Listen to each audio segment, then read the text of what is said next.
Olá, pessoal. Na aula de hoje, nós vamos conversar sobre recurso extraordinário e especial e, no final, nós vamos falar sobre recurso ordinário, contemplando, assim, as últimas três grandes espécies recursais que nós vamos tratar nesse semestre, tá?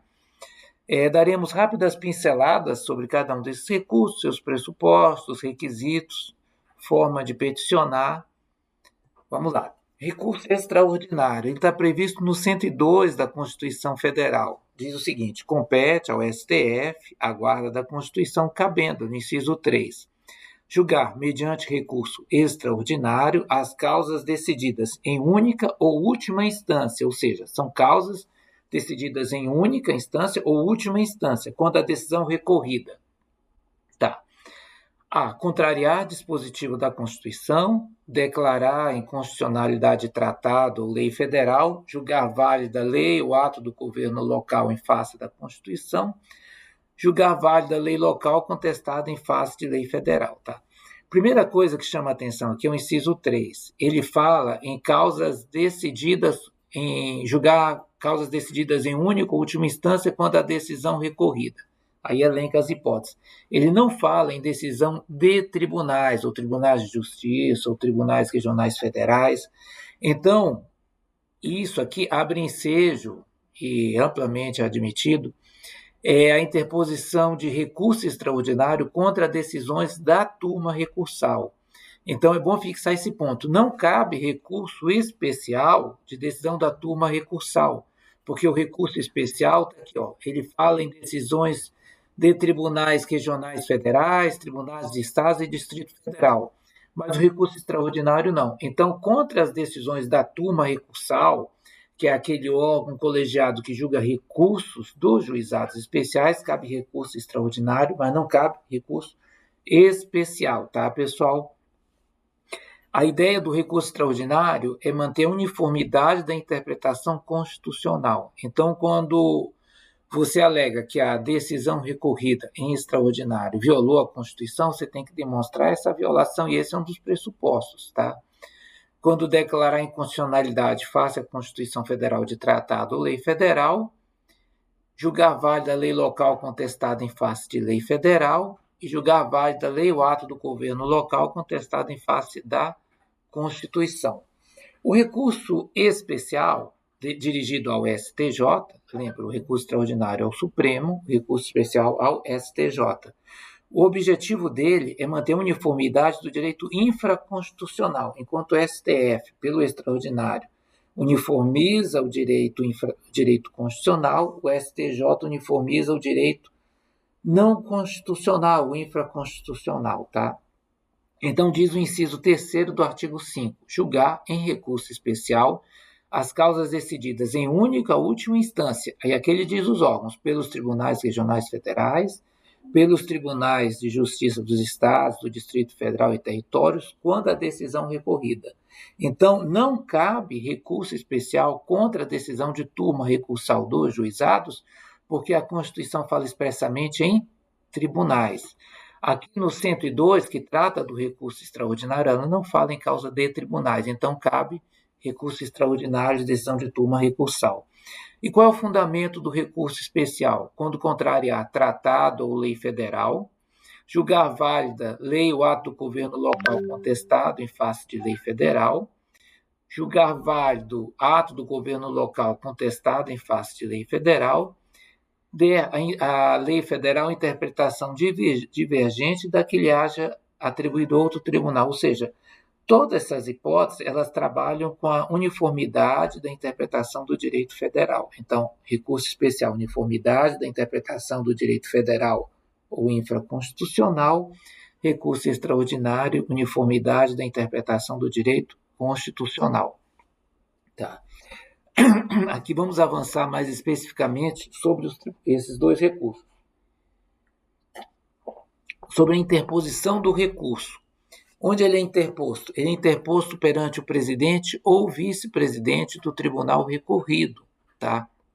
Então, onde você vai saber isso? No regimento interno do tribunal, que tem as atribuições de cada órgão do tribunal, e definir se vai ser ao presidente ou ao vice. No nosso Tribunal de Justiça, esses recursos, tanto extraordinário como especial, eles são encaminhados à vice-presidência para exame de admissibilidade.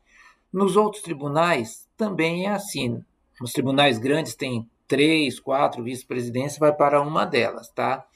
Eles são interpostos em petições distintas. Você vai fazer uma petição para o recurso extraordinário e outra petição para o recurso especial. Não é uma única petição, tá?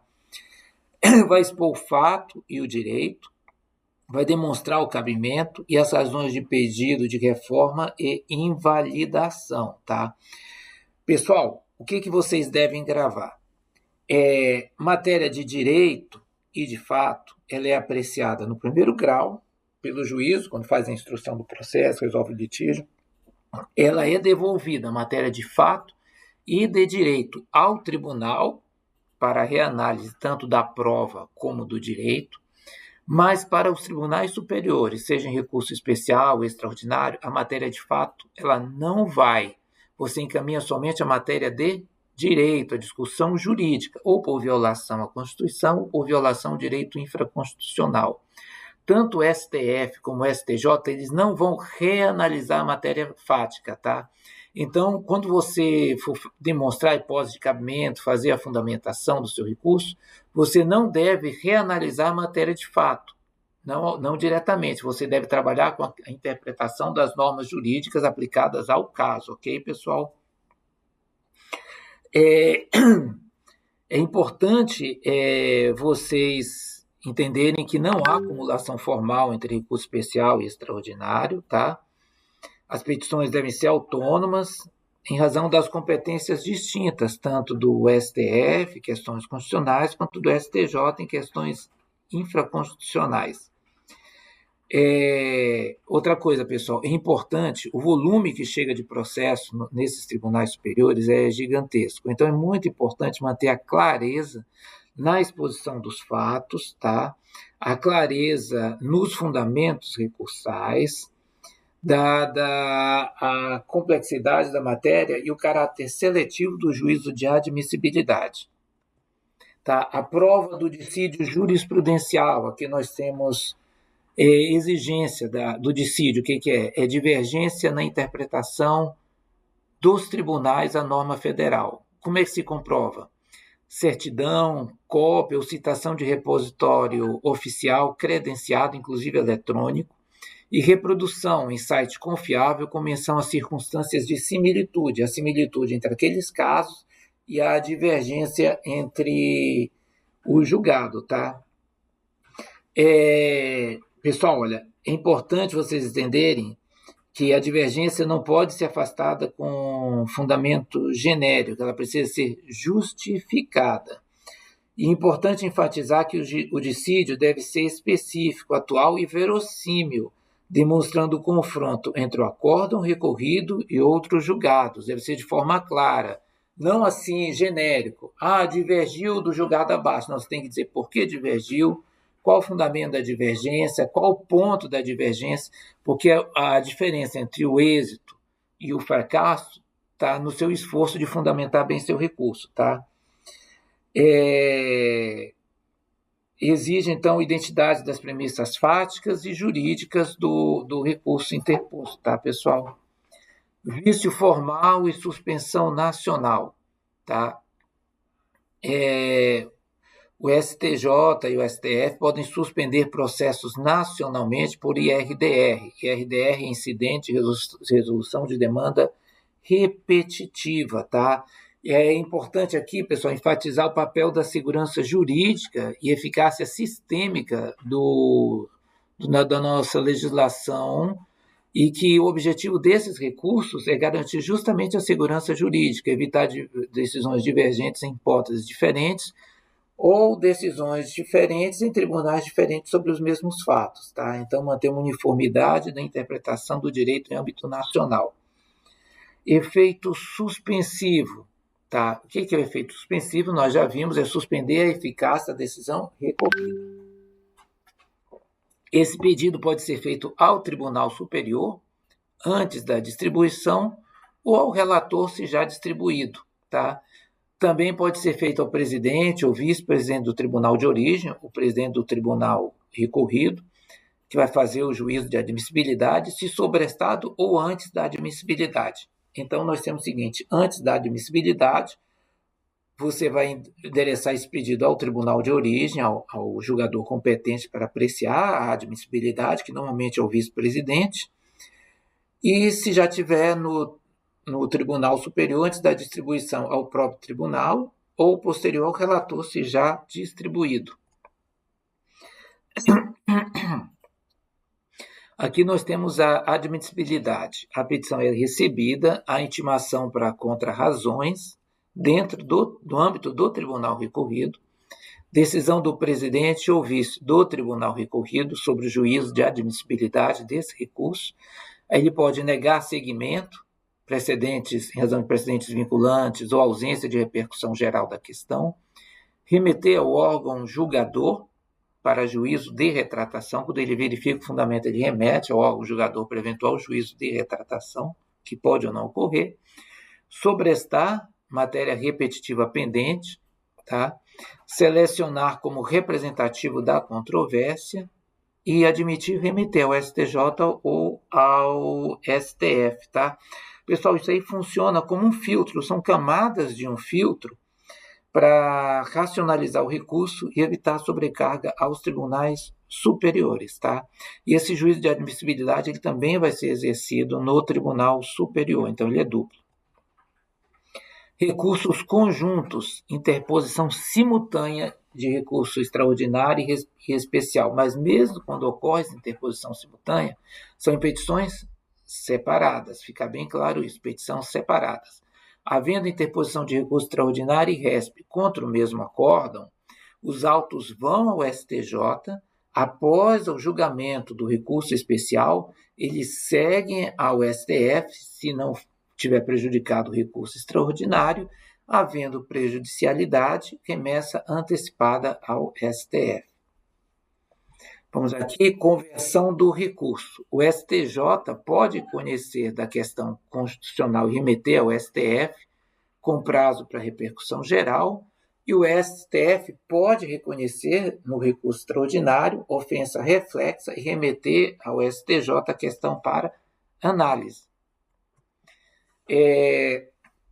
Aqui nós temos o agravo interno, tá?